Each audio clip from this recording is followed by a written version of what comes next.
বন্ধুরা, তোমরা কি কখনো খেয়াল করেছো লিফটে ১৩ নম্বর বাটন থাকে না, হোটেলে ১৩ নম্বর ঘর থাকে না, বিল্ডিংয়ে ১৩ নম্বর ফ্ল্যাট থাকে না?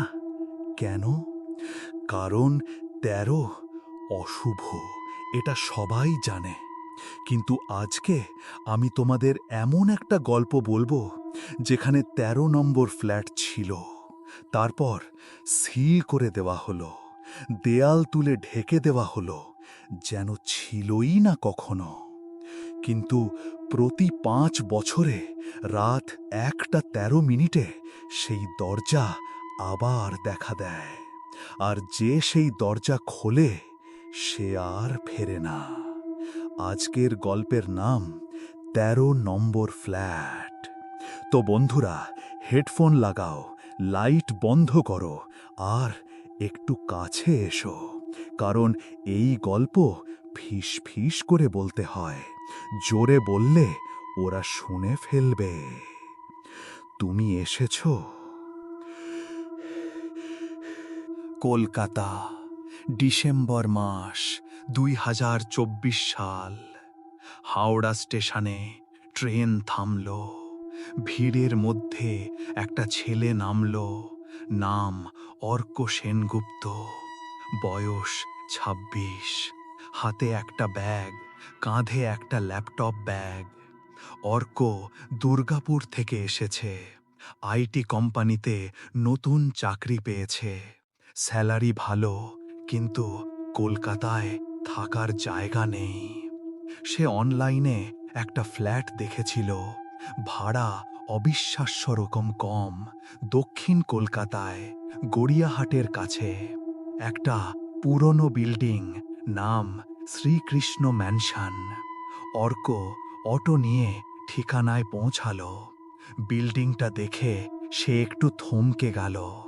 পুরনো, অনেক পুরনো, ৫ তলা, হলুদ রঙের ছিল হয়তো এক সময়, এখন বিবর্ণ, ময়লা।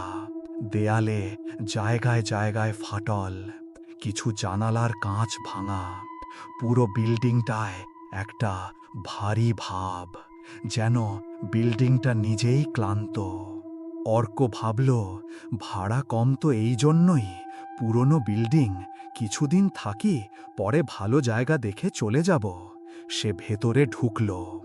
গেটের ভেতরে একটা ছোট উঠোন, মাঝখানে একটা পুরনো তুলসী মঞ্চ, শুকনো তুলসী গাছ, চারপাশে সাইকেল, কিছু ভাঙা আসবাব। একটা বিড়াল অর্ককে দেখে দৌড়ে পালালো। সিঁড়ির কাছে একটা ছোট ঘর, সেখানে মালিক থাকে। অর্ক দরজায় কড়া নাড়ল। দরজা খুলল। একজন বৃদ্ধ মানুষ, বয়স ৭০-৭৫ হবে। সাদা চুল, পাতলা শরীর, চোখে মোটা চশমা, পরনে ধুতি পাঞ্জাবি, মুখে কোনো হাসি নেই। তুমি অর্ক? ফোনে কথা হয়েছিল? অর্ক বলল, জি, আমি অর্ক সেনগুপ্ত, ১২ নম্বর ফ্ল্যাট। বৃদ্ধ একটু থামল, অর্কের দিকে তাকালো, যেন কিছু বলতে চাইছে কিন্তু বলতে পারছে না। তারপর বলল, আসো, চাবি দিই। দুজনে সিঁড়ি দিয়ে উঠতে লাগল। সিঁড়িটা কাঠের, পুরনো। প্রতিটা সিঁড়িতে পা দিলে ক্যাঁচ ক্যাঁচ শব্দ হয়। দেয়ালে হলুদ আলো, ম্লান, ধুলোয় ঢাকা বাল্ব। অর্ক জিজ্ঞেস করল, এই বিল্ডিং কত পুরনো? হরিহর বাবু পেছন ফিরে না তাকিয়ে বলল, ১৯৮৭-তে বানানো, আমার বাবা বানিয়েছিলেন। আপনি এখানে থাকেন কতদিন? জন্ম থেকে। দ্বিতীয় তলা পার হল। তৃতীয় তলায় উঠতে উঠতে অর্ক করিডোরটা দেখল। লম্বা সরু করিডোর, দুপাশে দরজা, ফ্ল্যাটের দরজা। প্রতিটা দরজায় নম্বর লেখা, পিতলের ছোট প্লেটে।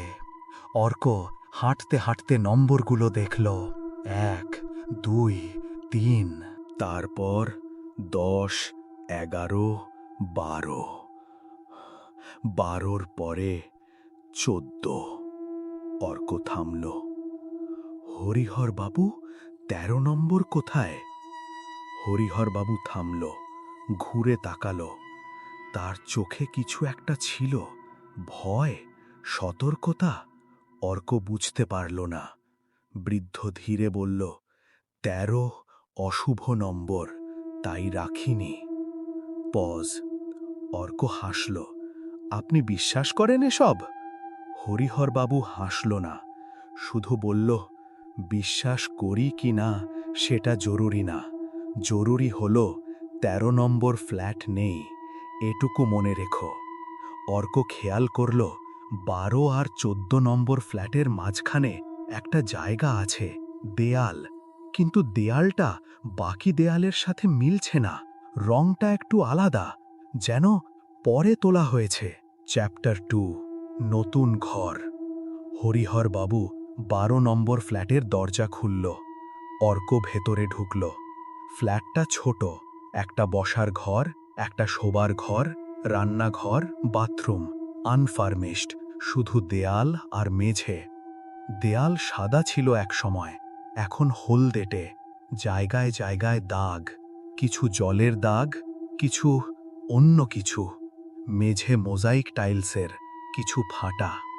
জানালা দিয়ে আলো আসছে, কিন্তু বেশি না। সামনে আর একটা বিল্ডিং কাছে বলে আলো কম। একটা অদ্ভুত গন্ধ আছে ফ্ল্যাটে, পুরনো, স্যাঁতসেঁতে, যেন অনেক দিন বন্ধ ছিল। হরিহর বাবু বলল, ফ্ল্যাট পছন্দ হলো? অর্ক ঘুরে দেখল। হ্যাঁ, ঠিক আছে, থাকা যাবে। বৃদ্ধ চাবি দিয়ে দিল। যাওয়ার আগে দরজায় দাঁড়িয়ে বলল, শোনো বাবা, একটা কথা বলি। অর্ক তাকালো। বলুন। রাতে কোনো অদ্ভুত শব্দ শুনলে দরজা খুলো না। পজ। অর্ক হাসল। মানে? হরিহরবাবু হাসল না। যাই শোনো, যাই দেখো, দরজা খুলো না, বিশেষ করে রাত ১টার পর। অর্ক বলল, আপনি কি ভূতের কথা বলছেন? বৃদ্ধ কিছু বলল না, শুধু তাকিয়ে থাকল। তারপর ধীরে ধীরে ঘুরে চলে গেল। সন্ধে হলো। অর্ক ফ্ল্যাট গোছাতে শুরু করল। একটা ছোট বিছানা, একটা টেবিল, কিছু জামা কাপড়। বেশি কিছু আনেনি, পরে কিনবে। রাত ৮টায় সে রান্নাঘরে গেল কিছু খাবার বানাতে। রান্নাঘরের জানলা দিয়ে পাশের বিল্ডিং দেখা যায়। সেখানেও কিছু মানুষ নিজের কাজে ব্যস্ত। অর্ক ভাবল, সব স্বাভাবিক। হরিহর বাবু একটু পাগলাটে বুড়ো, কোনো সমস্যা নেই। রাত ১০টা। অর্ক ল্যাপটপে কিছু কাজ করছিল। চোখে ঘুম এসে গেল। সে ল্যাপটপ বন্ধ করে শুতে গেল। ঘরটা অন্ধকার। জানলা দিয়ে একটু আলো আসছে, রাস্তার আলো। ফ্যান ঘুরছে, পুরনো, একটু শব্দ করছে। অর্ক চোখ বন্ধ করল। টুপ টুপ টুপ। অর্কের ঘুম ভাঙল। সে চোখ খুলল। অন্ধকার, ফ্যান ঘুরছে, সব স্বাভাবিক। কিন্তু শব্দটা, টুপ টুপ টুপ, জল পড়ার শব্দ। কোথা থেকে আসছে? অর্ক ফোন তুলে দেখল, রাত ১টা ১৩। Narrator slow, tension building. সে বিছানা থেকে উঠল, পায়ে পায়ে হাঁটল। বাথরুম? না, সেদিক থেকে আসছে না। রান্নাঘর? না, শব্দটা আসছে দরজার দিক থেকে। মেন ডোর। অর্ক দরজার কাছে গেল। দরজার নিচে। পজ। ২ সেকেন্ড। জল, কালো জল, ঠান্ডা, ধীরে ধীরে ঢুকছে ফ্ল্যাটের ভেতরে। কি হচ্ছে এটা? অর্ক দরজা খুলতে গেল। সাডেন মেমরি ফ্ল্যাশ, হরিহর বাবুর গলা। রাতে কোনো অদ্ভুত শব্দ শুনলে দরজা খুলো না। অর্ক থামল, হাত হ্যান্ডেলে, কিন্তু খুলল না। সে পিপ হোল দিয়ে দেখল বাইরে। Sound effect, heartbeat getting ফাস্টার। Corridor, অন্ধকার, বাল্ব জ্বলছে না। কিন্তু ১২ আর ১৪ নম্বর ফ্ল্যাটের মাঝখানে দেয়ালটা নেই। সেখানে একটা দরজা আছে, পুরনো কাঠের দরজা, বাদামি রং, ভেজা। দরজায় একটা পিতলের প্লেট, সবুজ মরচে পড়া। প্লেটে লেখা ১৩। অর্ক হাঁ করে তাকিয়ে রইল। দরজাটা সন্ধ্যায় ছিল না, সে নিজে দেখেছে, শুধু দেয়াল ছিল। কিন্তু এখন দরজা আছে, আর দরজার নিচ দিয়ে জল বেরোচ্ছে, কালো ঘন জল ধীরে ধীরে করিডোরে ছড়িয়ে যাচ্ছে, অর্কের ফ্ল্যাটের নিচ দিয়ে ঢুকছে। অর্ক পিছিয়ে এলো। এটা কি হচ্ছে? এটা কি স্বপ্ন? সে নিজেকে চিমটি কাটল, ব্যথা লাগল। স্বপ্ন না।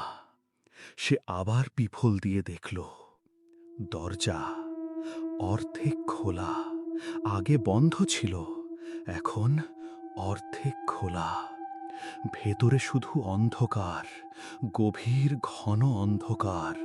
আর সেই অন্ধকার থেকে একটা শব্দ ভেসে এলো, বাবা, বাবা, আমাকে বাঁচাও, আমি ডুবে যাচ্ছি।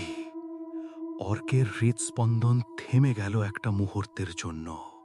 একটা বাচ্চা মেয়ের গলা, কাঁপা, ভয়ার্ত, যেন সত্যিই ডুবে যাচ্ছে। অর্কের মন বলল, দরজা খোলো, ওকে বাঁচাও। কিন্তু হরিহর বাবুর কথা মনে পড়ল, দরজা খুলো না, যাই শোনো। অর্ক দরজা খুলল না। সে পিছিয়ে এলো, বিছানায় ফিরে গেল, কম্বল মুড়ি দিয়ে শুয়ে পড়ল। টুপ টুপ টুপ। সারা রাত জলের শব্দ শুনতে পেল, আর সেই মেয়ের কান্না, বাবা প্লিজ আমাকে বাঁচাও। অর্ক চোখ বন্ধ করে থাকল, ঘুম এলো না। সকাল হলো, অর্ক চোখ খুলল, রোদ ঢুকছে জানালা দিয়ে। সে উঠে দেখল মেঝে শুকনো, জল নেই। কোথায় গেল জল? সে দরজা খুলে করিডোরে তাকালো। 12, 14, 13 নম্বর দরজা নেই, শুধু দেয়াল যেমন আগে ছিল, জলের দাগও নেই। অর্ক ভাবল, স্বপ্ন, পুরোটাই স্বপ্ন ছিল। হরিহর বাবুর কথা শুনে মাথায় ঢুকে গিয়েছিল। সে হাসল, বাথরুমে গেল মুখ ধুতে। কিন্তু বাথরুমে ঢুকে সে থমকে গেল। তার জুতো, রাতে যে জুতো পরেছিল, সেটা ভেজা, সম্পূর্ণ ভেজা। আর জুতোর মধ্যে কিছু একটা আছে। বালি? না। অর্ক হাত দিয়ে ছুঁল, লবণ, সাদা লবণ, সমুদ্রের জলে থাকে যে লবণ। অর্কের হাত কাঁপতে শুরু করল। স্বপ্ন ছিল না। অর্ক অফিস গেল না আজ, লিভ নিল। সে সোজা চলে গেল কলকাতার একটা পুরনো লাইব্রেরিতে নিউজ পেপার আর্কাইভ খুঁজতে। শ্রীকৃষ্ণ ম্যানশন লিখে সার্চ করল। একটা পুরনো নিউজ পেপার পেল, 1992 সালের নভেম্বর মাস। হেডলাইন, গড়িয়াহাটের রহস্যজনক মৃত্যু, একই ফ্ল্যাটে 3 জনের লাশ। অর্ক পড়তে শুরু করল। শ্রীকৃষ্ণ ম্যানশনের 13 নম্বর ফ্ল্যাটে গতকাল রাতে এক পরিবারের 3 জন সদস্যের মৃতদেহ উদ্ধার হয়েছে। মৃত ব্যক্তিরা হলেন অমল চক্রবর্তী 38, তার স্ত্রী শর্মিলা চক্রবর্তী 35 এবং তাদের 8 বছরের মেয়ে তন্বী। পুলিশ সূত্রে জানা গেছে 3 জনেই ডুবে মারা গেছে বলে প্রাথমিকভাবে মনে হচ্ছে। তাদের মুখ ফোলা, চোখ বের হয়ে গিয়েছিল। কিন্তু রহস্যজনক বিষয় হল, ফ্ল্যাটে কোনো জল ছিল না, কোনো পাইপ ফাটেনি, ওভারহেড ট্যাঙ্ক ঠিক আছে। তাহলে জল এলো কোথা থেকে? পোস্টমর্টেম রিপোর্ট অনুযায়ী তাদের ফুসফুসে জল পাওয়া যায়নি, কিন্তু শরীরের প্রতিটি কোষে লবণাক্ত জল পাওয়া গেছে, সমুদ্রের জল। কলকাতা থেকে সমুদ্র প্রায় 150 কিলোমিটার দূরে। তাহলে এই জল এলো কোথা থেকে? মৃত্যুর কারণ অজানা, কেস আনসলভড। অর্কের হাত কাঁপছে। সে আরও পড়ল, ঘটনার পর 13 নম্বর ফ্ল্যাট সিল করে দেওয়া হয়। পরে মালিক দেয়াল তুলে ফ্ল্যাটটি পুরোপুরি বন্ধ করে দেন। অর্ক বুঝতে পারল ১৩ নম্বর ফ্ল্যাট সত্যিই ছিল, আর সেখানে ৩ জন মারা গিয়েছিল ডুবে। কিন্তু জল ছিল না। তার মনে পড়ল কাল রাতের কথা। দরজা থেকে জল বেরোচ্ছিল, বাচ্চা মেয়ের গলা, বাবা আমাকে বাঁচাও। তনবি ৮ বছরের মেয়ে, সে কি এখনো সেখানে আছে? অর্ক বিল্ডিংয়ে ফিরল, সোজা গেল হরিহরবাবুর ঘরে। দরজা খুলল।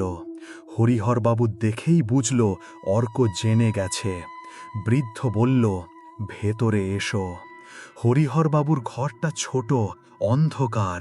দেয়ালে পুরনো ছবি বিল্ডিং নির্মাণের সময়ের। একটা ছবিতে একজন মানুষ দাঁড়িয়ে, মালিকের বাবা সম্ভবত। হরিহরবাবু বসল। অর্ক বলল, আমাকে সব বলুন, ১৩ নম্বর ফ্ল্যাটে কি হয়েছিল? বৃদ্ধ চোখ বন্ধ করল, তারপর ধীরে ধীরে বলতে শুরু করল। ১৯৯২ সালে ওই ফ্ল্যাটে অমল চক্রবর্তী থাকত, স্ত্রী শর্মিলা, মেয়ে তনবি নিয়ে। অমল সমুদ্রে যেত মাঝে মাঝে, ডাইভিং করত পুরনো জাহাজডুবির জায়গায়। একদিন সে একটা জিনিস নিয়ে এলো, একটা পুরনো ঘড়ি, পকেট ঘড়ি, একটা ডুবে যাওয়া জাহাজ থেকে পেয়েছিল। সে জানত না ওই ঘড়ি অভিশপ্ত। ঘড়িটা আনার রাতেই সব হয়েছিল। রাত ১:১৩ ফ্ল্যাটে জল ঢুকতে শুরু করে। কোথা থেকে কেউ জানে না। সমুদ্রের জল, ঠান্ডা, লবণাক্ত। মিনিটের মধ্যে পুরো ফ্ল্যাট ডুবে গেল। ৩ জনই ডুবে মরল। অর্ক বলল, কিন্তু আপনি বলছেন ফ্ল্যাটে জল ছিল না? হরিহরবাবু বলল, জল ছিল না বাস্তবে, কিন্তু তাদের শরীরে সমুদ্রের জল পাওয়া গেছে। তারা ডুবেছিল, কিন্তু কোথায় সেটা কেউ জানে না। আমার ধারণা ওই ঘড়ি একটা পোর্টাল খুলে দিয়েছিল সমুদ্রের নিচের একটা জগতে, আর তারা সেখানে আটকে গেছে চিরকালের জন্য। অর্ক বলল, আর সেই দরজা? কাল রাতে আমি দেখেছি। হরিহরবাবু সোজা হয়ে বসল। তুমি দেখেছ? তাহলে শুরু হয়ে গেছে। শোনো বাবা, ঘটনার পর থেকে প্রতি ৫ বছরে একবার ওই দরজা ফিরে আসে, ১ সপ্তাহের জন্য। আর যে ১২ নম্বর ফ্ল্যাটে থাকে তাকে টেনে নিয়ে যায়। আগে ৪ জন মারা গেছে, ১৯৯৭, ২০০২, ২০০৭, ২০১২-তে। এবার ২০২৪, ৫ বছর হয়ে গেছে। তুমি পরবর্তী। অর্ক বলল, আমাকে কি করতে হবে? কিভাবে থামাবো? হরিহরবাবু মাথা নাড়ল। থামানোর উপায় নেই, শুধু একটাই উপায়। দরজা খুলো না। যাই শোনো, যাই দেখো, বাচ্চা মেয়ের কান্না শুনবে, বাবা বাঁচাও বলবে। ফাঁদ, ওটা ফাঁদ। ৭ দিন পার করো। দরজা না খুললে তুমি বেঁচে যাবে। অর্ক বলল, আর যদি খুলি? হরিহরবাবু অর্কের চোখে তাকালো। তাহলে তুমি ওদের একজন হয়ে যাবে, চিরকাল ডুবতে থাকবে, কিন্তু মরতে পারবে না। রাত হলো। অর্ক ফ্ল্যাটে ফিরল। সে ঠিক করল ৭ দিন, শুধু ৭ দিন দরজা খুলবে না। যাই হোক, সে বিছানায় শুয়ে পড়ল, কিন্তু ঘুম এলো না। সে ফোনে মায়ের সাথে কথা বলল। মা, কেমন আছো? ভালো আছি সোনা, তুই কেমন আছিস? নতুন ফ্ল্যাট কেমন? ভালো মা, সব ঠিক আছে। কিছু হয়েছে? গলাটা ভারী লাগছে। অর্ক চুপ করে রইল, বলতে পারল না। মা, এখানে একটা ভূত আছে, একটা ডুবে যাওয়া মেয়ে, সে আমাকে টেনে নিয়ে যেতে চায়। সে বলল, না মা, কিছু হয়নি, একটু ক্লান্ত। ঠিক আছে, যত্ন নিস নিজের, কিছু হলে ফোন করিস। করব মা, ভালো থেকো। অর্ক ফোন রেখে দিল। সে জানালা দিয়ে বাইরে তাকালো। অন্ধকার, রাস্তায় কিছু আলো। ঘড়িতে রাত 11:30। আধ ঘন্টা বাকি। টুপ টুপ টুপ। অর্কের চোখ খোলা ছিল। সে অপেক্ষা করছিল। শব্দটা আসলো ঠিক 1:13-তে। সে উঠল না, বিছানায় শুয়ে রইল। দরজার নিচ দিয়ে জল ঢুকছে। অর্ক দেখতে পাচ্ছে অন্ধকারেও জলটা কালো, ঘন। সে নড়ল না। বাবা, বাবা, আমি ভয় পাচ্ছি। দরজা খোলো, প্লিজ। অর্কের বুক চিরে যাচ্ছে। একটা বাচ্চা মেয়ে, 8 বছরের, ভয় পাচ্ছে, সাহায্য চাইছে। কিন্তু এটা ফাঁদ, হরিহর বাবু বলেছে। অর্ক চোখ বন্ধ করল। কেউ নেই, কেউ আমাকে বাঁচাবে না। আমি একা, অন্ধকারে। এত ঠান্ডা, জল এত ঠান্ডা। অর্কের চোখ থেকে জল গড়িয়ে পড়ল। সে বলতে চাইল, আমি আসছি, কিন্তু সে নড়ল না। সে বিছানায় শুয়ে রইল। পুরো রাত। তৃতীয় দিন। আকাশ মেঘলা, রোদ নেই। অর্ক ক্লান্ত। 2 রাত ঘুমায়নি। সে বাইরে যেতে চাইল, অফিস, বাজার, কিছু একটা। কিন্তু বিল্ডিংয়ের মেন গেট খুলছে না। অর্ক চাবি খুঁজল, নেই। সে হরিহর বাবুকে ডাকল, কেউ নেই। গ্রাউন্ড ফ্লোরের ঘর খালি। অর্ক সিঁড়ি দিয়ে নামতে শুরু করল। 3য় তলা, 2য় তলা, 1ম তলা, গ্রাউন্ড ফ্লোর। কিন্তু সে আবার 3য় তলায়। অর্ক থামল, আবার নামল। 3য়, 2য়, 1ম, গ্রাউন্ড, আবার 3য় তলায়। সিঁড়ি শেষ হচ্ছে না। ঘুরে ফিরে সেই তলায় ফিরে আসছে। সে আটকে গেছে। অর্ক দৌড়ে ফ্ল্যাটে ফিরল। দরজা বন্ধ করল। জানালা দিয়ে বাইরে তাকালো। বাইরে কিছু নেই। রাস্তা নেই, গাড়ি নেই, মানুষ নেই। শুধু কালো, ঘন কালো, আর জল, সমুদ্র। যেন পুরো বিল্ডিংটা সমুদ্রের নিচে চলে গেছে। অর্ক পিছিয়ে এলো। এটা কি হচ্ছে? আমি কোথায়? সে ফোন বের করল। No signal. Laptop, no internet. দরজা খুলছে না, জানালা ভাঙছে না। সে আটকে গেছে 12 নম্বর ফ্ল্যাটে। কিন্তু এটা কি সত্যিই 12 নম্বর ফ্ল্যাট, নাকি সে ইতিমধ্যে 13 নম্বরে ঢুকে গেছে? সন্ধে হলো, রাত হলো। অর্ক অন্ধকারে বসে আছে। বিদ্যুৎ নেই, ফোন ডেড, ল্যাপটপ ডেড। শুধু অন্ধকার আর জলের শব্দ। টুপ টুপ টুপ। দরজার নিচ দিয়ে জল ঢুকছে। কিন্তু এবার দরজা নিজে থেকে খুলে গেল। অর্ক তাকালো। দরজার ওপারে করিডর নয়, একটা সিঁড়ি নিচে যাচ্ছে অন্ধকারে। আর সিঁড়ির শেষে একটা ছোট মেয়ে দাঁড়িয়ে আছে। সাদা ফ্রক, ভেজা চুল, মুখ দেখা যাচ্ছে না, অন্ধকার। সে হাত বাড়িয়ে আছে আর বলছে, এসো, আমাদের সাথে এসো। তুমি তো আমাদের একজন। তুমি তো ইতিমধ্যে মরে গেছো। বন্ধুরা, এখানেই থামছি আজকের মতো। অর্ক কি সত্যিই মরে গেছে, নাকি এটা তন্বীর ফাঁদ? সে কি পারবে এই অভিশপ্ত বিল্ডিং থেকে বেরোতে, নাকি সেও হয়ে যাবে চিরকালের জন্য ডুবে যাওয়া আত্মাদের একজন?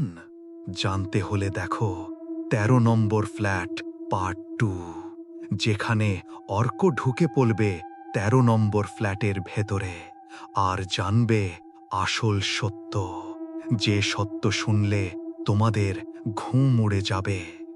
ভালো লাগলে লাইক করো, শেয়ার করো বন্ধুদের সাথে, আর সাবস্ক্রাইব করো ডগস ফ্লাইট, কারণ পার্ট 2 শীঘ্রই আসছে। আর হ্যাঁ, আজ রাতে ঘুমানোর আগে দরজাটা ভালো করে বন্ধ করো, কারণ তুমি জানো না তোমার দরজার ওপাশে কি অপেক্ষা করছে।